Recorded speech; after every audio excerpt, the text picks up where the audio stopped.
श्री स्वामी समर्थ। नमस्कार सगळ्यांना, कसे आहात तुम्ही सगळे? मस्त आहात ना? मस्तच राहा। स्वामी कृपा तुमच्यावर सदैव राहो ही स्वामीचरणी प्रार्थना करूया। व्हिडिओला सुरुवात करूया। तर तुम्हाला तर माहीतच आहे, पितृपक्ष पंधरवडा आता सुरू आहे आणि त्यामध्ये आपण आपल्या पूर्वजांना खुश करण्यासाठी अनेक उपाय, अनेक पूजा, आपण अनेक ग्रंथ किंवा आपण अनेक स्तोत्र पठण आपण या करत असतो। जे तुम्हाला माहीत असतील, जे मला माहीत आहे ते तुम्हाला तर मी सांगतच आहे, पण अजूनही काही तुम्हाला उपाय मी आजच्या व्हिडिओमध्ये सांगणार आहे। ती उपाय केल्याने तुमच्या घरातली पतीची प्रगती होणार आहे आणि मुलांची प्रगती होणार आहे। तुमच्या घरात जर भांडणे होत असतील, जर किरकिर तुमच्या घरामध्ये होत असेल, तर इडापिडा तुमच्या घरात असेल, वाईट नजर असेल, वाईट बाधा तुम्हाला वेढलेला असेल, तुमच्या घरातल्या एखाद्या व्यक्तीला वाईट नजर असेल, तर त्याचा पितृदोष किंवा असेल तुमच्या घरामध्ये, तो पण ह्या उपायाने दूर होणार आहे।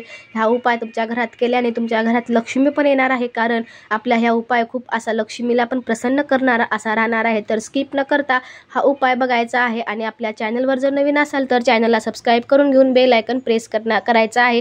असेच नवनवीन माहितीपूर्ण व्हिडिओ पाहायचे असतील तर, आणि माझे व्हिडिओ तुम्हाला थोडे जरी आवडत असतील तरी पण आपल्या चॅनलला सबस्क्राईब करून घ्यायचं आहे। चला पाहूया उपाय काय राहणार आहे। तर रोजच्या आपल्या दिनचर्यामध्ये आपण रोज सायंकाळी आपल्या देवघरामध्ये एक दिवा लावत असतो। तो दिवा आपल्याला रोज लावायचा आहे आणि आपला जर देवघर तर तुमचं ईशान्य कोपऱ्यात असेल तर त्या दिव्यामध्ये थोडेसे काळे तीळ आपल्याला टाकायचे आहेत आणि आपल्याला तुळशीपाशी पण दिवा लावायचा आहे आणि आपल्या मुख्य दरवाजावर एक दिवा लावायचा आहे। आणि आपल्याला उपाय करत असताना हे सगळे दिवे आपल्या घरामध्ये प्रज्वलित असावेत आणि अगरबत्ती धूप लावून आपलं घर एकदम प्रसन्न वातावरण करून घ्यायचं आहे। त्याच्याने आपल्या घरामध्ये सकारात्मक ऊर्जा नांदत असते, कारण ज्याही घरामध्ये छान असा कापुराचा किंवा एका धुपाचा वास दरवळत असतो तेव्हा त्या घरामध्ये एकदम छान असं वातावरण निर्माण होते आणि प्रसन्न वाटत असते। त्याच्यामुळे तुम्ही आधी तुमचं घर प्रसन्न करून घ्यायचं आहे आणि उपायाला सुरुवात करायची आहे। एका वाटीमध्ये थोडेसे तांदूळ घ्यायचे आहेत। तांदळासोबत आपल्याला तुम्हाला तुमच्याकडे जर असेल तर भीमसेनी कापूर घेऊ शकता, जर नसेल जो तुमच्याकडे आहे तुम्ही तो कापूर घ्यायचा आहे।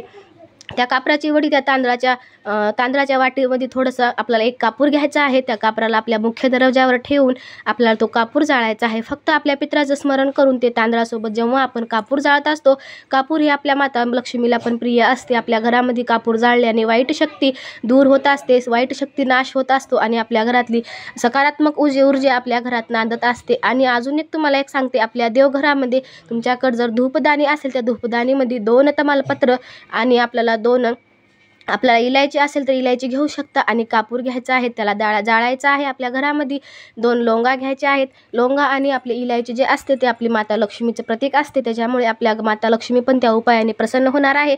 आपल्या घरामध्ये संपूर्ण फिरवायचं आहे आणि मुख्य दरवाजावर तुम्ही जे वाटीमध्ये कापूर जाळला आहात त्या वाटीपाशी आपल्याला ठेवायचं आहे आणि जाळलेला कापूर आणि तांदूळ जे आपलं रात्रभर तिथं ठेवायचं आहे आणि सकाळी ते तांदूळ जाळलेले कापुरासोबत जाळलेले तांदूळ घ्यायचे आहेत आणि आपल्याला ज्या तुमच्या जवळ झाड असेल त्या झाडाच्या बुडाला तुम्हाला ते तांदूळ टाकायचे आहेत किंवा तुम्ही पक्ष्यांना ते तांदूळ खाऊ घालू शकता। अशा प्रकारे आपल्याला रोज साधा सोपा तुम्हाला उपाय करायचा आहे। या उपायाने तुमच्या घरामध्ये फरक तुम्हाला जाणवेल आणि तुम्हाला वेगळंच एक आनंद मिळेल, कारण तुम्ही जेव्हाही कोणतेही उपाय करत असता फक्त एक श्रद्धेने तुम्हाला हे सगळे उपाय करायचे आहेत। चला तर मग आजचा व्हिडिओ तुम्हाला कसा वाटला मला नक्कीच सांगा आणि नवीन असाल तर चॅनलला सबस्क्राईब करून घ्या। बाय बाय सगळ्यांना, भेटू आपण उद्या एखाद्या छान अशा व्हिडिओसोबत। तोपर्यंत सगळ्यांना श्री स्वामी समर्थ।